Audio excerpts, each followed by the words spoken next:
E aí, caras, começando aqui mais um vídeo no canal Expresso de Hogwarts, e recentemente foi inaugurada lá em Londres pela Biblioteca Britânica uma exposição nova chamada Harry Potter: A History of Magic, ou então em português, Harry Potter: Uma História de Magia. Nessa exposição existem diversos itens e materiais que a J.K. Rowling utilizou de referência para fazer os primeiros rascunhos da série Harry Potter, as primeiras ideias e tudo mais. Se tu for lá na exposição, tu vai encontrar livros muito antigos de feitiços datados de 1400, 1500, 1600. Tem também informações sobre mandrágoras, porque sim, caso tu não saiba, a história da mandrágora, esse negócio de ser uma planta com aparência humana e tudo mais, é real, realmente existiu. E também alguns manuscritos sobre o Nicolau Flamel, sobre a criação da Pedra Filosofal e tudo mais, então tem muita coisa da hora. Toda a concepção e criação dessa exibição é mostrada pra gente através de um documentário produzido pela BBC, que também se chama A History of Magic. Tem participação da J.K., tem participação de vários atores dos filmes de Harry Potter lendo alguns trechos da saga. Tem também o Jim Kay, o ilustrador oficial aí das novas edições ilustradas de Harry Potter. E nesse documentário a gente consegue ver realmente tudo que tem lá na exibição, é muito show. Se vocês quiserem, vou deixar o link pra assistir aqui embaixo, beleza? Harry had dreamed and dreamed of some unknown relation coming to take him away,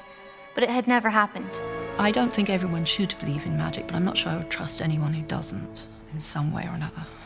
E olha só, rapidinho, lembra da viagem Orlando HP? Uma viagem pra Orlando feita pela agência Movie Tour em parceria com o canal Expresso de Hogwarts, e a gente vai conhecer os parques de Harry Potter lá nos Estados Unidos? Então, eu não queria falar nada, mas se tu tiver interessado na viagem, cara, é melhor tu correr e entrar em contato com a Movie Tour e fechar o teu pacote antes do dia 15 de novembro, porque depois do dia 15 o bloqueio do nosso voo vai fechar, então vai ficar muito mais caro. Então se tu for até o dia 15 de novembro falar com a Movie Tour e tentar fechar, tu ainda vai conseguir pegar o preço inicial. Depois disso, talvez fique um pouquinho mais caro, e eu não recomendo que tu faça isso. Então se tu quiser conhecer os parques de Harry Potter lá em Orlando junto comigo e com um grupo especial de inscritos, cara, entra em contato www.orlandohp.com, fala com eles e tal, vamos juntos, é nóis. Enfim, eu não sei se vocês lembram, mas há um tempo atrás a internet foi tomada aí com vários clickbaits dos maiores sites, com a manchete seguinte: 2 novos livros de Harry Potter serão lançados. Aí sempre tinha, tipo, uma foto de um personagem de Harry Potter muito, tipo, assustado, assim, nossa, 2 livros de Harry Potter, como assim? É claro que essas notícias eram um tanto quanto sensacionalistas, e vamos explicar aqui o que realmente eram essas notícias, né? E calma aí que eu já tô chegando no manuscrito de Pedra Filosofal, eu preciso dar essa introdução pra vocês. Quando saíram essas notícias, todo mundo falou: nossa senhora, J.K. Rowling tá ficando uma velhinha caduca mesmo, alguém dá um crochê pra essa senhora fazer, ninguém aguenta mais ela inventando o personagem de Harry Potter, inventando história, inventando trama. E gente, vamos pesquisar um pouquinho antes de falar. Essas matérias queriam dizer nada mais nada menos que livros sobre a exibição Uma História de Magia lá em Londres seriam lançados. Seriam 2 livros, um se chamaria Uma Jornada Através da História da Magia e o outro se chamaria A História da Magia propriamente dito, e eles falariam sobre a exibição, dariam detalhes e tudo mais. Nada a ver com história nova de Harry Potter, personagem novo. Calma, pesquisa antes de falar merda. Enfim, desses 2 livros, um deles é maior e também mais caro, que é o Harry Potter: A History of Magic, e nele a gente tem acesso a diversos manuscritos que a J.K. Rowling escreveu pros capítulos iniciais aí dos livros de Harry Potter, né? A gente já tinha tido acesso a alguns desses capítulos em outras matérias aí, entrevistas da J.K. Rowling e tudo mais, site antigo dela, mas teve um manuscrito divulgado nesse livro que chamou muito a atenção. E ele chama a atenção pela sua peculiaridade e pela proximidade que ele tem com o capítulo inicial de Enigma do Príncipe. Vocês lembram como começa o 6º livro da saga? São várias idas e vindas do Ministro da Magia indo falar com o primeiro-ministro trouxa. Ou seja, é através desse capítulo que a gente descobre que os 2 mundos se chocam, se colidem, se encontram, o mundo trouxa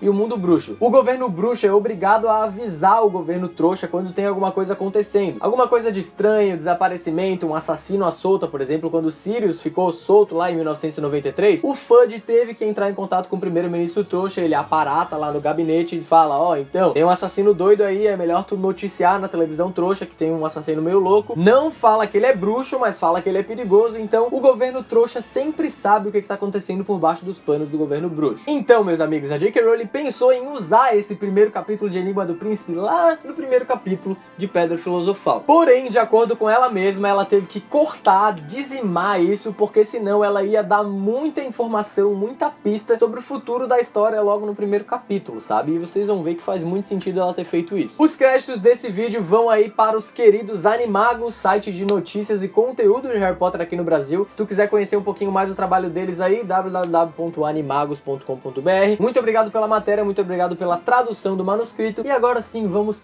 adentrar este universo alternativo que talvez Harry Potter teria começado. O manuscrito começaria com o nosso Rubio Hagrid, o meio gigante favorito de todo mundo bruxo, conversando com o primeiro-ministro trouxa, que nesse caso se chamaria Fudge. Nome esse que inicialmente seria utilizado para esse propósito, mas depois a J.K. Rowling cortou e resolveu utilizar como nome do ministro da magia mesmo, e não do primeiro-ministro trouxa. O Hagrid tá contando pro tal Fudge que ele foi enviado a mando do próprio Dumbledore para contar pro primeiro-ministro trouxa que os desaparecimentos que estão acontecendo começaram a ter ligação com o mundo trouxa, ou seja, não é só mais responsabilidade do mundo bruxo. Os trouxas estão envolvidos também. E calma aí, esse primeiro momento do manuscrito nos revela que essa primeira parte acontece antes do Tiago e da Lilian serem assassinados. Então, o Harry ainda era um bebezinho lá que não tinha cicatriz na testa e ainda tinha paz. Inclusive, logo no começo das páginas, o Hagrid já cita alguns nomes conhecidos aí pela gente através da saga Harry Potter. Ele fala do Dédalo Diggle, carinha aí que a gente já conhece. Ele fala também de uma pessoa que teria sobrenome McKinnon Bones, e esses dois sobrenomes vão ser sobrenomes conhecidos aí na saga Harry Potter. Então, desde o começo a J.K. já tinha esses nomes aí, ó, na manga, na cabeça e tudo mais. E por que ele fala desses nomes, né? O Hagrid tá contando que essas pessoas, eles desapareceram, eles sumiram, ninguém sabe onde tá, e que eles foram sequestrados por um carinha que ele não pode falar o nome. E aí a gente já sabe quem é, né? A gente já sabe que é aquele que não deve ser nomeado, você sabe quem. Então é isso, tu não ouviu errado. Logo nas primeiras páginas de Harry Potter a gente já teria menção ao Voldemort, só que não falaria o nome dele Voldemort, ao contrário do original de Pedra Filosofal mesmo, que o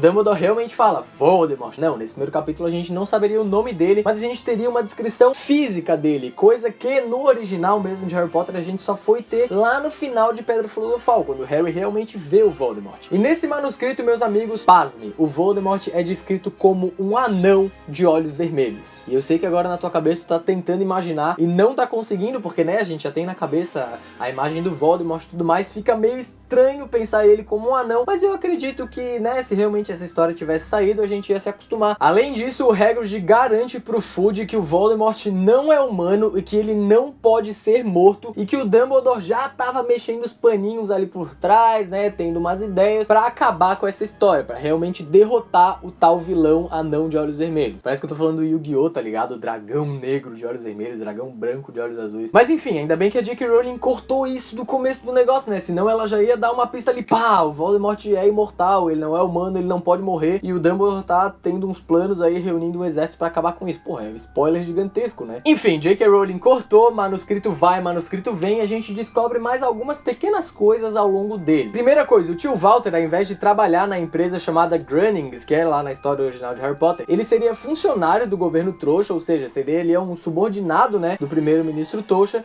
e o nome dele não seria Vernon, porque pra quem não sabe em inglês, né, o tio Walter é Uncle Vernon, seria Vernone, com um E no fim. Segunda coisa, existem alguns cortes de páginas e alguns cortes de parágrafos nesse manuscrito, só que pelo que a gente consegue entender, parece que alguém deixou o bebê Harry lá, tipo, no gabinete do Walter no Ministério Trouxa lá, sabe? E aí simplesmente um bruxo deixa lá com o tio Walter e ele entra na sala do Fudge com a criança na mão, tipo, meu Deus, o que eu faço com isso? E o Fudge fala, cara, ele é teu sobrinho, se vira. E a gente já vê que o Harry já tinha a cicatrizinha na testa ali, então não mudou muita coisa por aqui. Terceira coisa, o primo do Harry, que a gente conhece aqui no Brasil como Duda, mas em inglês é Dudley, então o nome dele seria Didsbury. Só que só muda realmente o nome, a história se mantém a mesma. O Harry é levado pra casa dos Dursley, é criado pelo seu tio, pela sua tia, e tem que conviver, infelizmente, com o primo dele ali, que é o capeta, né, o famoso Duda. E por último, o manuscrito se encerra com o Hagrid voltando ao gabinete do primeiro-ministro trouxa pra falar, ó, cara, é o seguinte, as pessoas que estavam desaparecidas voltaram, só que o anão de olhos vermelhos, ele sumiu, ele desapareceu. E aí o Fudge fica feliz, yes, ele finalmente desapareceu. E o Hagrid fala, não é bem assim, as pessoas não estão tão felizes, o Dumbledore nem chegou a começar a colocar o seu plano em prática. E aí o manuscrito acaba. Eu não sei se o capítulo acabaria assim, mas o manuscrito acaba assim. E aí eu confesso que, né, pra gente fica meio confuso. Como assim? Ele tá feliz ou ele tava triste? Por que que o Voldemort sumiu e as pessoas voltaram? Tipo,